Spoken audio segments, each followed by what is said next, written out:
Sila Yang Hormat Ampang. Terima kasih Datuk Pengerusi. Saya ingin menyentuh tentang butiran 080800, 080900, 081,000, 08,1100, 08,1200. Okay, yang khususnya adalah mengenai golongan kurang upaya. Malaysia telah menandatangani Akta OKU pada tahun 2008. Dari tarikh Akta OKU mula berkuat kuasa, pelbagai wakil daripada golongan OKU telah meminta pihak kerajaan untuk membuat beberapa pindaan. Yang terutama sekali adalah permohonan golongan OKU agar Akta OKU memastikan bahawa terdapat sanction clause agar pihak-pihak yang ingkar untuk menerima pakai prinsip-prinsip undang-undang yang diperkenalkan menerusi akta tersebut dapat dihukum atau diberikan denda yang sewajarnya. Sehingga ini langsung tidak ada apa-apa pengumuman dari pihak kerajaan berkenaan isu ini.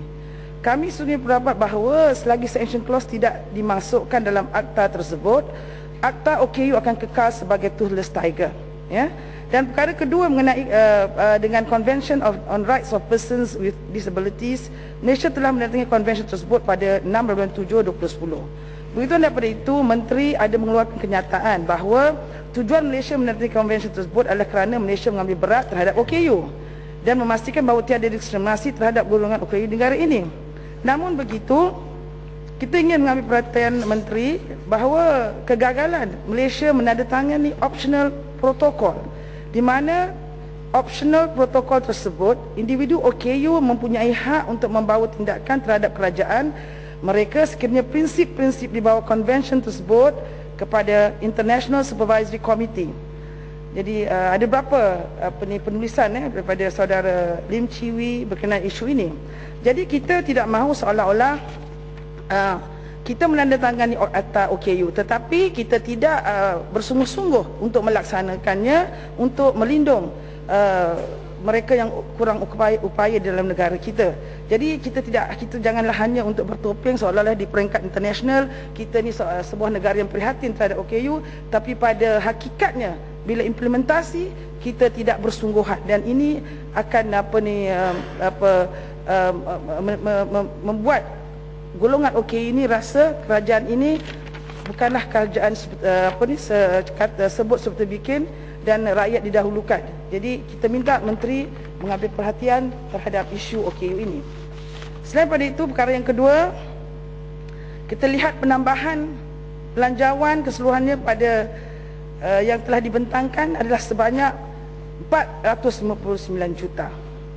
Pada belanjawan yang lepas yang dibentangkan pada 12 Oktober 2010, kategori yang sama menunjukkan bajet sebanyak 536 juta, dan ini penambahan sebanyak 87% daripada jumlah yang diperuntukkan dalam kategori ini.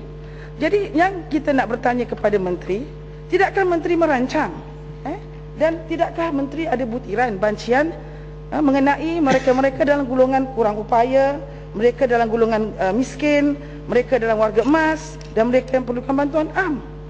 Jadi ini tidak harus satu bajet ad hoc yang tiap-tiap kali ada tambahan, ada yang kita nak beri pada OKU, warga emas dan sebagainya. Perangkaan ini patut sudah ada dalam perancangan.